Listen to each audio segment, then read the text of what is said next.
Hi to everyone at the Fisherman's Mission. Just want to say that you're a charity that we really love and that we hope you're doing okay in these tough times, and thank you for all your ongoing hard work, really. Yeah, we know that it's been tough for you all down there, but you are battling through as we would expect, and we just want to give you a massive shout out, say that we are all thinking of you, even these two.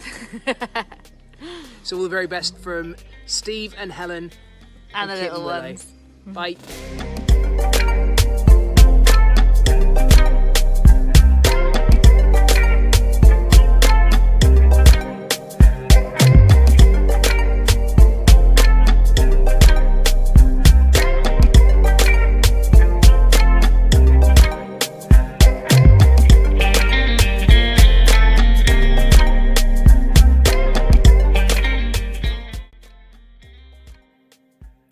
Hello, I'm Claire McIntosh. I cover the ports in southeast Scotland.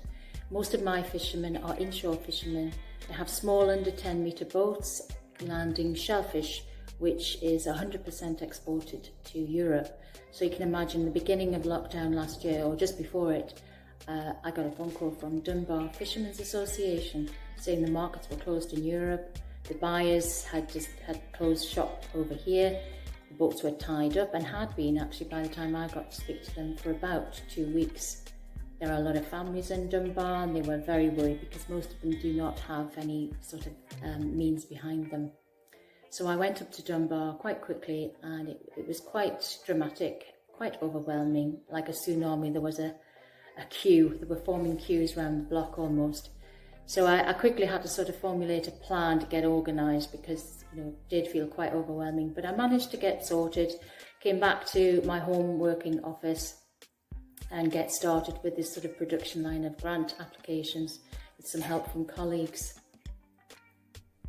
You've probably seen the figures, but over a few months quite a large number of grants were dispersed.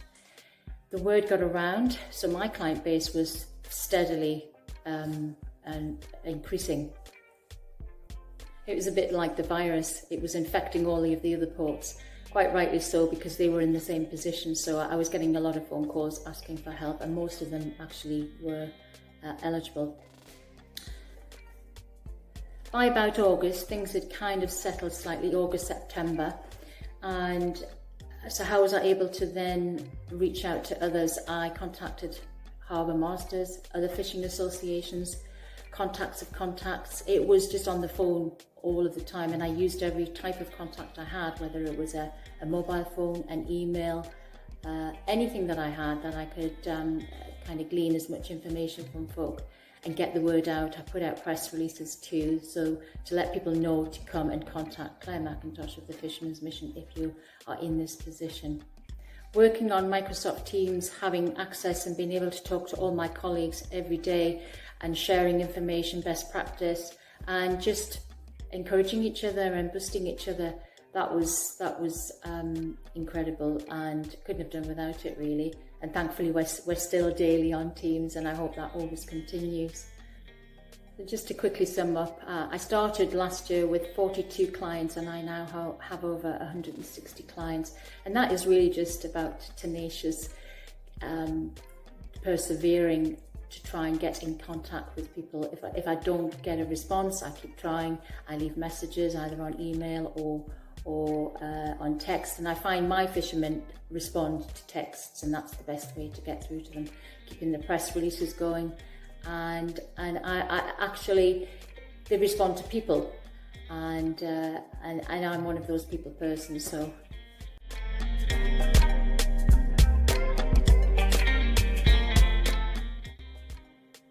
Hello, my name is Andy Malcolm, and in my role as fundraising manager for the Fisherman's Mission in the east of England, I know the importance of connecting with people. Every day I make new connections and maintain existing relationships with supporters and volunteers. And the beating heart of the Fisherman's Mission outreach programme is based on connection and relationship. We're always reaching out and checking in. As the COVID pandemic struck, we knew how crucial connections and relationships with our clients would be. We simply could not allow lockdown to devastate our clients, many of whom already lived isolated and vulnerable lives. Now, our plans were not about big deals or grand gestures, just a simple telephone call. Just a conversation to check all was okay and the essential care basics were covered. Just a simple hello, how are you? Reassuring our clients they were not forgotten, not overlooked and were cared for in a frightening world. Just making that connection, keeping that relationship, just reaching out and checking in. Across the Fisherman's Mission we joined together to make the calls, port officers, head office and admin staff, and not forgetting us fundraisers, who swiftly moved from raising funds to raising phones. We made many hundreds of calls, speaking to clients from the fishing communities all over the country.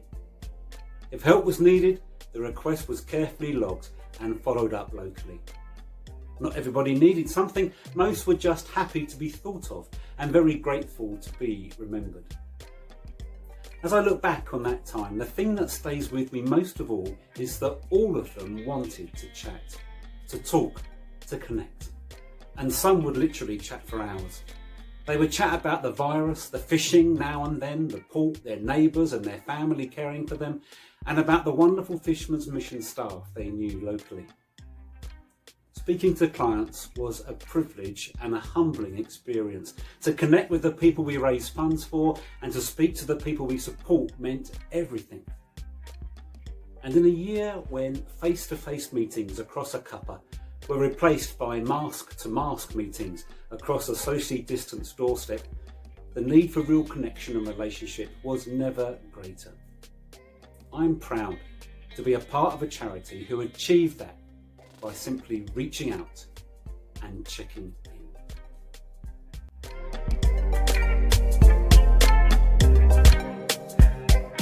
I'm a fisherman here in St Ives.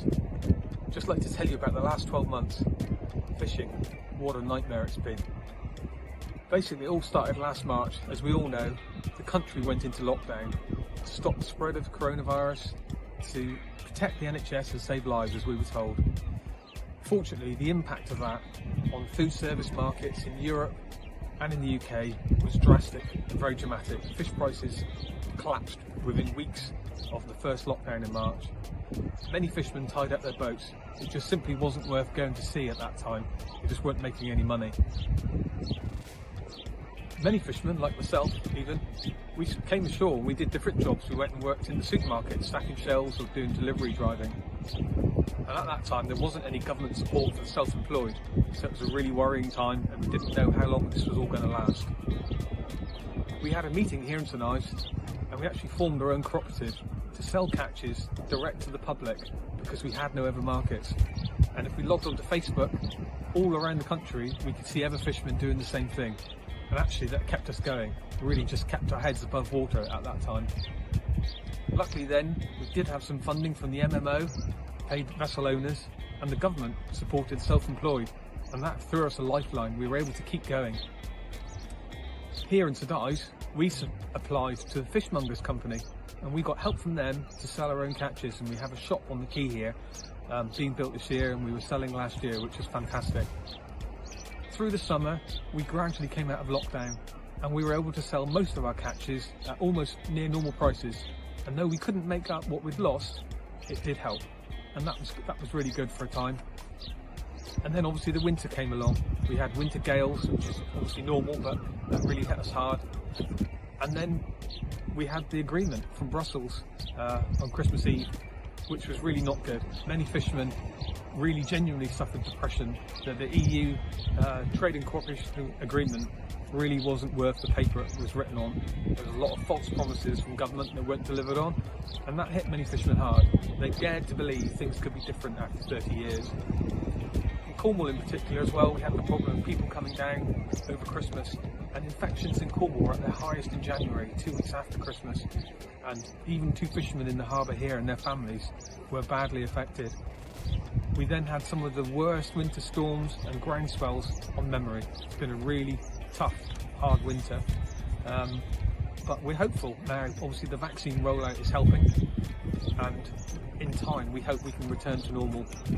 So what I would like to say on behalf of all the fishermen here in St Ives and all the fishermen across the UK is thank you very much. It's been really appreciated, the work that you do.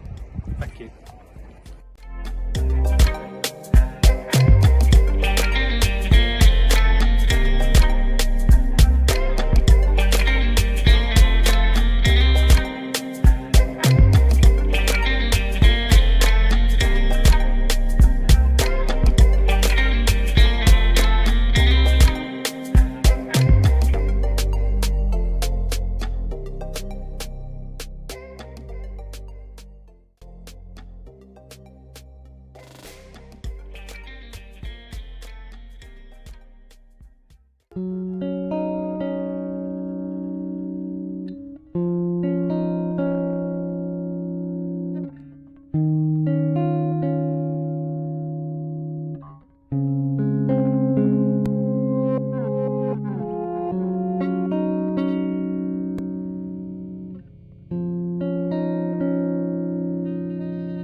live near the sea in Sussex. Sometimes the view is crystal clear and blue as the sky. Other times the sea boils onto the beach, dragging the pebbles back out into the water. Did you know how dangerous fishing can be? I didn't until I started working for the Fisherman's Mission. The terrible events of this weekend will bring home to the people of the United Kingdom that we are an island nation and that the sea is a place of work for more than 13,000 men and women who go out to catch the fish that we love to eat. While for many it's a way of life rather than a daily job, it's rarely appreciated just how dangerous the work is. Being a fisherman is the most dangerous peacetime job in this country. It's a time for us to reflect on the humble sacrifice that they make for us. We share the pain and loss of our 2 fishermen over the weekend, and we continue to pray for them, their families, and for the survivor. All fishing ports around the UK will have experienced such loss, and the reverberations will run deep with them and all our fishermen. Our hearts and prayers go out to the families and friends of all of those involved in this tragedy. We also express our support for the community of Brixham and the fishermen of Sussex, who braved the seas alongside the wonderful RNLI and the Coast Guard during the search. The Fisherman's Mission is the only charity that works solely to support our fishermen and their families. Our beginnings were born from a fishing tragedy in Eyemouth in 1881, and so response to such terrible incidents is deep within the heart and soul of our work. We understand fishing, fishermen and their communities, and we offer every assistance we can to any fisherman, active or retired, and their families who may be affected by recent events or who feels they just need someone to talk to.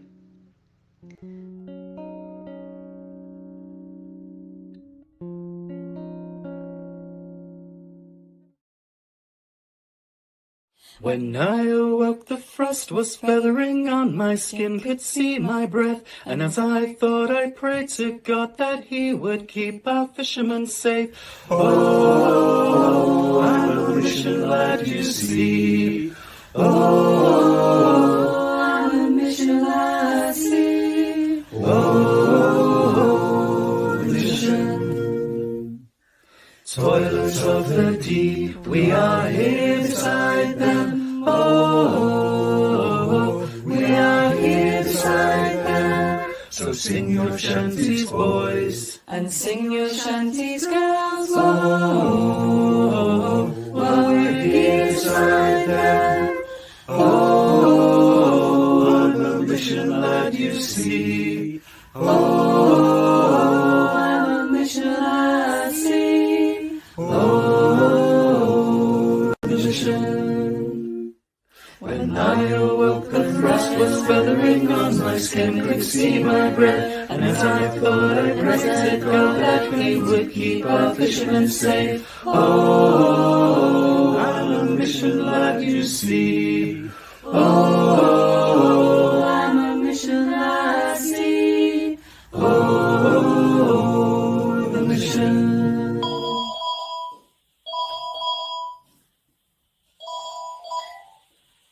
Hello, Fisherman's Mission. Melinda speaking. How can I help you?